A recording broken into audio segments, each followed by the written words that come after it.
Hi everyone. For this week's video on my channel Break Free and Live Your Best Life, I want to give credit to my son, right?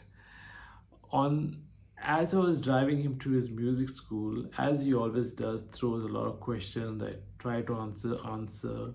Sometimes he evade, right? But this particular question sort of froze me for a little while. And the question was, he's saying, Dada, what did you want to be when you grew up? And here I am, grown up, and I'm thinking, did I actually achieve what I wanted to be when years back when I dreamt of what I wanted to be when I grew up?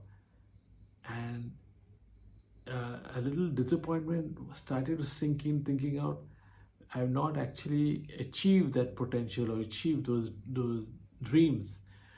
Now, while I was thinking about this, I also thought that it's very important for me to answer him because he's about 8 years old now. He's thinking, you know, what he wants to do with his life, and I need to inspire him. I need to make sure that some example I set so that he doesn't,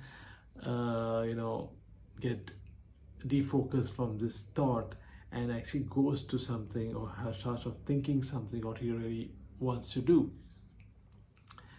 And I want to ask you, I mean, of course, I'm sure those who have kids, you get a lot of questions, right? How do you handle it, right? Uh, does it actually drive you? Does it actually inspire you to do more? Does it give you a sort of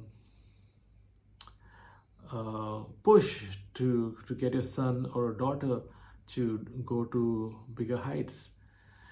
So when I was young, there were, as I remember, I was as my son asked a lot of questions. Now I used to ask a lot of questions. I used to have a lot of things that I wanted to do, something I was passionate about, and these things, as I went through life, it either got suppressed, it came up at various forms.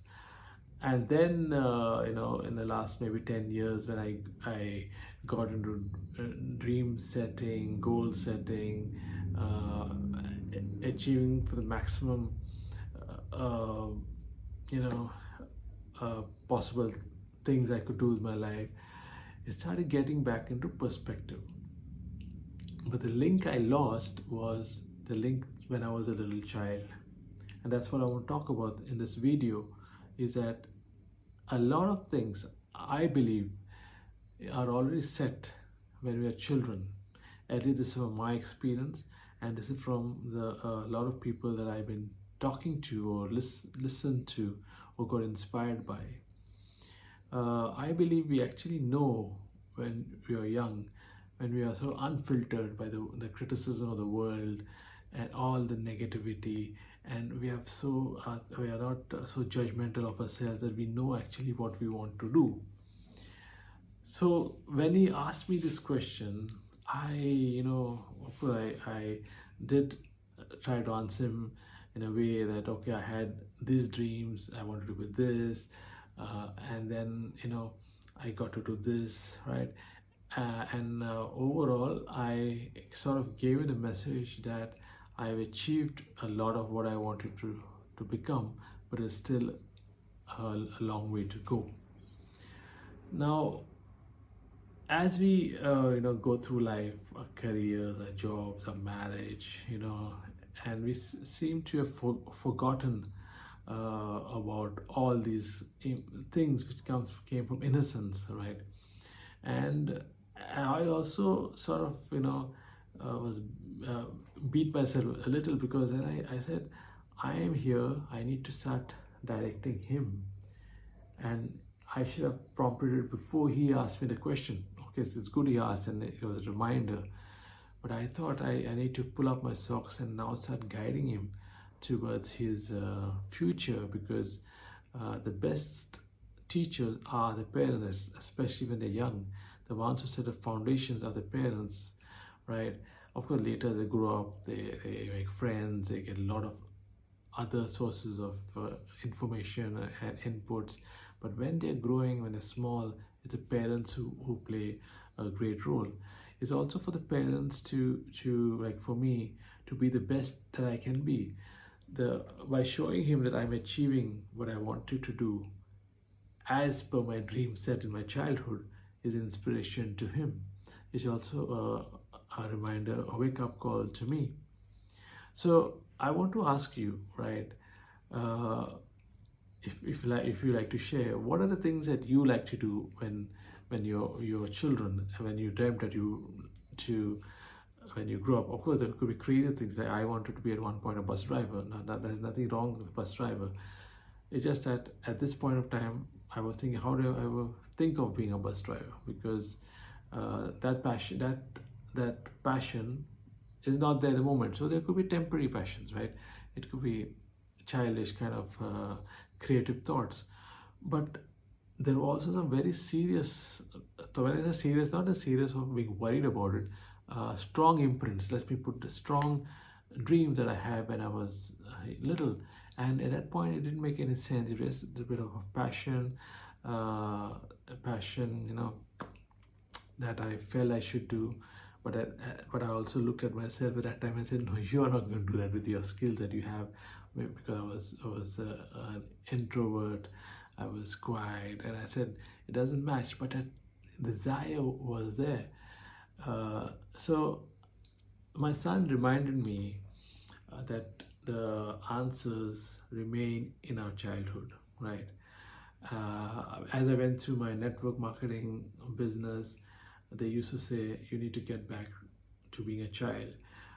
Many things in religions will say it's the children, the innocence, which actually we need to go back to. And I didn't understand that for a long time. But what I believe it is that it's the our soul was at that time was innocent in a sense, as I mentioned before, unfiltered, uncensored. We say what we think, not worry about what people say, and we just in that thing the real us shows, which later of course conditioned. So and of course, he asked me the question about 3 days back, and I was still thinking about it, and it forced me to do a review of my childhood dreams, what I wanted to be, and maybe something I missed down the way. In all the work that I do, I still have work to do, right? And it also in a very interesting way push some enthusiasm back to me, the childlike enthusiasm, right? Because I suddenly remember a lot of my childhood days. I remember the stories that I told, the people that I bored with my stories, people who laughed at my ideas, right? And I could relate so much to my son, the way he's talking. But one thing I made a commitment is that no matter what he says, how maybe silly to me it is, or maybe crazy as it sounds, but because some of the things could be crazy now, but it might not be crazy, years from now, I will always encourage him, right? And let him make up his own mind. So this video, which I'm putting out, is, yes, it is for my son, and then I have another son who I'm going to apply this to. But also it's also to me, as I mentioned before, to be the best that I can. It's also to you guys to share my experiences, my thoughts. So maybe if you agree, you could try the same, and see how you can give your kids even a better push towards the future, towards their dreams. In the world today, many parents, do not support kids in their dreams, in what they want to do. And I don't blame them sometimes. Sometimes maybe I would be a bit conservative when I say, oh, maybe certainly not that. And again, I was saying, it's not that whether it's crazy or not crazy, and the child would eventually find their own feet, own way. But the point is not to discourage, because I believe that will be shutting them off maybe from the real purpose in their life, because then they'll stop themselves from thinking, from pursuing their dreams, and even having confidence to pursue your dreams, despite having setbacks, which are part and parcel of it as they grow up, right? So this was my video for this week, right? Something I just wanted to share with you all. If it rang a bell, it resonated, please do, as I mentioned, comment on this, like it, right? And as I was told earlier, I mentioned it, let's get back to a child state, right? And I believe, again, a lot of answers lie there to our lives as we want to see it. Thank you. Bye-bye.